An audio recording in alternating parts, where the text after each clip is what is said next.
ابھی آپ کو لیے چلتے ہیں لاہور، جہاں وزیر پیٹرولیم مصدق ملک میڈیا سے بات چیت کر رہے ہیں۔ دھن بھی پس جاتا ہے، کوئی اگر زیادتی ہو رہی ہے، کوئی سیاسی نوعیت کا کیس ہے، کسی نے کوئی انتقامی کارروائی کی ہے تو بالکل اس کو بیٹھیں گے، اس کو جانچ پڑتال کریں گے۔ آج سے پہلے آپ سب ہمیں کہتے رہے ہمیں کہ جناب 1.5 سال ہو گیا ہے تو مقدمے کیوں نہیں پیش ہو رہے؟ اب ہو گئے ہیں نا، اب انڈائٹمنٹس ہو گئی ہیں نا۔ اب جو ہم آپ کو کہتے تھے کہ ٹرائنگولیٹ کر رہے ہیں، ڈیٹا اکٹھا کر رہے ہیں، فون کا ڈیٹا، وہاں پہ پریزنس، فیس بک، گواہیاں، یہ تمام چیزیں ٹرائنگولیٹ کر کے مقدمہ دائر کیا جا رہا ہے، تو اب وہ مقدمات درج ہو گئے ہیں نا، ان ایویڈنس کی بنیاد کے اوپر انڈائٹمنٹس جو ہیں وہ ہو چکی ہیں نا، اور اب لوگوں کو سزائیں ہو رہی ہیں نا۔ تو اب آپ کا وہ بات کہ جی 1.5 سال ہو گیا، اگر کچھ تھا تو پھر وہ شواہد سامنے آنے چاہیے تھے، تو اب تو میں آپ سے یہ کہوں گا بھائی اب تو شواہد سامنے آ گئے ہیں، اب تو وہ جو کیا انڈائٹمنٹ کو کہتے ہیں جی، جو جرم فرد جرم ہے وہ عائد ہو چکی ہے، اب تو سزائیں ہو رہی ہیں، تو اب تو یہ بات آپ نہیں کر سکتے کہ وہ شواہد کی طرح وہ شواہد پیش کر دیے گئے۔ مگر ان کرمنل چیزوں کو سیاسی جو ہم نے آگے بڑھنا ہے، آنے والے وقت میں ہر دفعہ ہم الیکشن کرتے ہیں، کبھی ہم پریشان ہوتے ہیں 2018 میں، کبھی وہ پریشان ہوتے ہیں 2022-23 کب ہوا الیکشن؟ 24 میں۔ تو بھائی اس کا کوئی حل ڈھونڈنا ہے نا، کوئی طریقہ کار طے کرنا ہے کہ کسی کو کوئی اعتراض نہ ہو، کوئی معترض نہ ہو، تو اس کے لیے اب ہم بیٹھیں گے۔ ہم نے تو دعوت اس دن بھی دی تھی جس دن حکومت بنائی تھی، جب اعتراض کیا گیا، اور ہمارے اپنے پارٹی کے لوگوں نے بھی، جاوید لطیف صاحب ہمارے دوست ہیں، سعد رفیق صاحب ہیں، خرم دستگیر ہیں، اتنے بڑے لوگ ہار گئے الیکشن، تو ہمارے بھی بہت سے لوگوں کو، خرم نے اور انہوں نے نہیں یہ بات کی سعد نے، مگر ہمارے بھی بہت سے لوگوں نے اعتراض کیے کہ یہ الیکشن ٹھیک نہیں ہوئے، تو کوئی طریقہ کار ہم طے کریں۔ اور ہم نے دعوت یہ دی کہ پی ٹی آئی کو کہ آپ آئیں، حکومت بنائیں، اور آپ اپنی زیر سرکردگی، اپنی لیڈرشپ میں یہ 47-45 کا حساب کریں۔ تو بھائی آپ نے کیوں نہیں کیا؟ آپ صرف کیا ملک کو صرف برباد کرنا چاہتے ہیں؟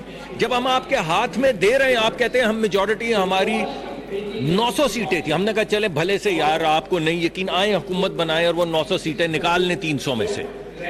تو جب آپ کو دعوت دی اور آپ کو پیپلز پارٹی میں خورشید صاحب نے کہا کہ ہم آپ کو سپورٹ کرتے ہیں، حکومت بنائیں، اور پھر چند صاحب آپ کے پاس ڈیلیگیشن لے کر گئے کہ پیپلز پارٹی کی طرف سے میں حاضر ہوا ہوں اور مجھے حکم ہے کہ ہم آپ کے ساتھ مل کے حکومت بنانے کو تیار ہیں، تو آپ نے کیوں نہیں بنائی؟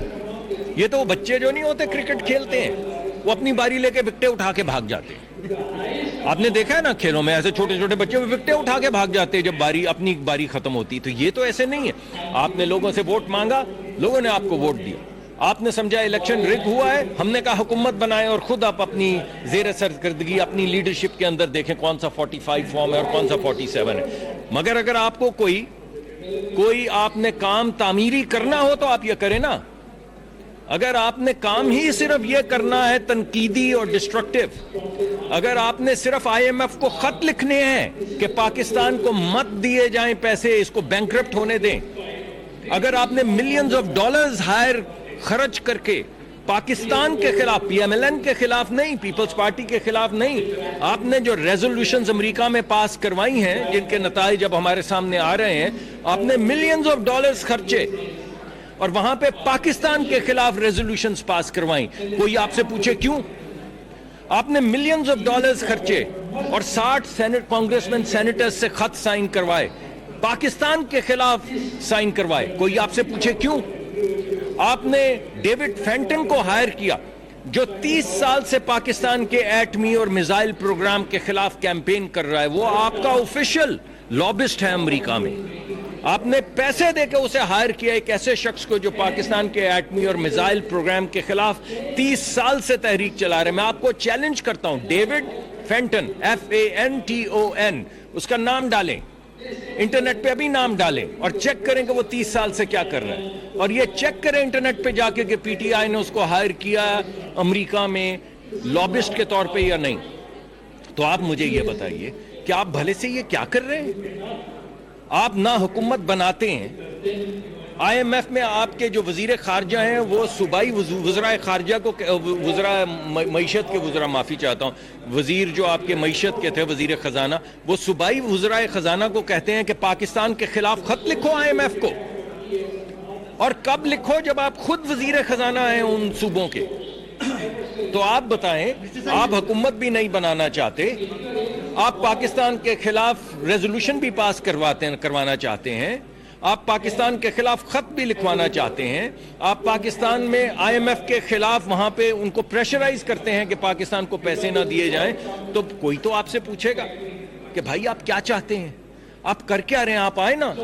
اب آپ آئے ہیں سر آنکھوں پہ, بالکل سر آنکھوں پہ, آئیے بیٹھیے, کوئی تعمیری بات کریں, بے شک الیکشن کی بات کریں, کوئی تعمیری بات کریں, آگے بڑھنے کی بات کریں, معیشت کی بات کریں, کوئی تعمیری بات کریں, ہمیں کرٹیسائز کریں بھلے سے, مگر تعمیری نقطۂ نظر سے کریں تاکہ ملک آگے بڑھے. ہماری آپ کا کوئی دشمنی تو نہیں ہے نا, ہم تو صرف سیاسی حریف ہیں, آپس میں دوست ہیں, کافی پیتے ہیں شام کو بیٹھ کے. مجھ سے لوگ بیٹھے اس کے ساتھ بیٹھے کافی کیوں پی رہے, اور دوست ہے نا یار. اب وہ دوست صبح کیمرے کے سامنے آتا ہے, پتہ نہیں کیا ہو جاتا ہے. لیکن بات یہ ہے کہ اس سیاسی تناؤ کی نظر ملک کو مت کریں, ملک کو مت کریں, ہمیں کریں. ہم پہ آپ الزامات لگائیں, ہم سے جھگڑا کریں, سیاسی نوک جھوک کریں, مگر ملک کو اس سے ماورا رہنے دیں.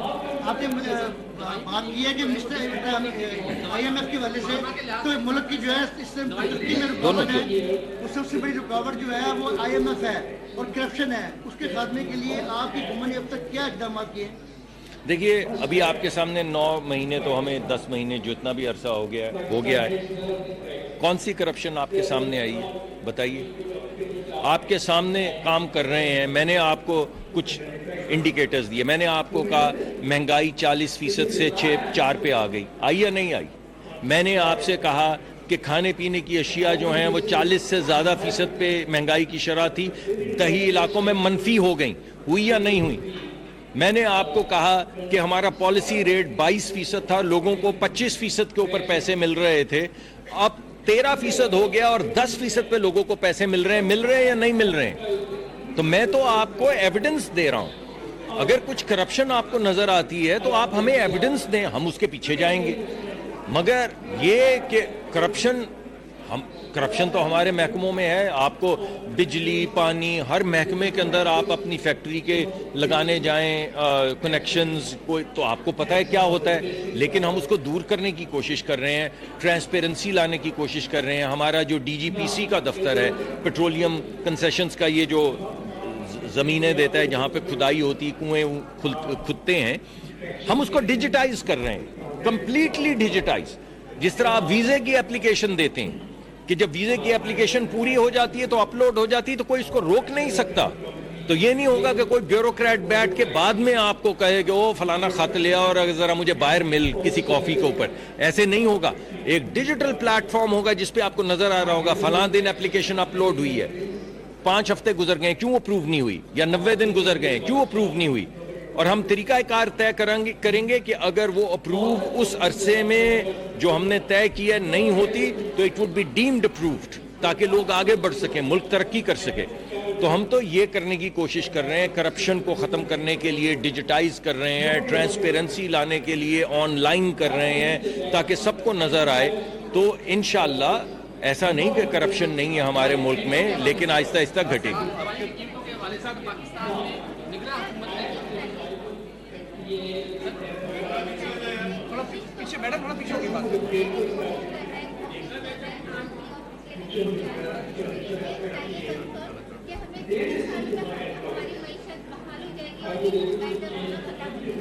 دیکھیے, میں نے تو آپ کو بالکل یہ نہیں کہا, یہ آپ نے کہا. میں نے تو آپ کو نمبرز دیے, آپ ایک نمبر ڈینائی کریں جو میں نے آپ کو دیا. میں نے آپ کو تمام نمبرز معیشت کے دیے, میں نے آپ کو نمبرز دیے ہیں مہنگائی کے, میں نے آپ کو نمبرز دیے ہیں پالیسی ریٹ کے, میں نے آپ کو نمبرز دیے ہیں ذخائر کے جو ہمارے ریزروز ہیں, میں نے آپ کو سرپلس ہماری امپورٹ کم اور ایکسپورٹ زیادہ ہوئی ہے اس کا ایویڈنس دیا ہے. میں نے کوئی آپ کو یہ نہیں کہا ہم کوشش کر رہے ہیں, میں نے تو آپ کو وہ بتایا ہے جو 7-8 مہینے میں ہوا ہے. ہوگا نہیں, جو ہوگا وہ تو انشاءاللہ اس سے بہتر ہوگا. سر تھینک یو, بہت شکریہ. آپ جی 18ویں تشریح کے تحت صوبوں کو پاورز دی گئی تھی, ہیلتھ اور ایجوکیشن, لیکن نگراں حکومت کابر حکومت نے 18 فروری 2024 کو ادویات کی کنٹرول ہی ختم کر دیا, اوپن کر دیا.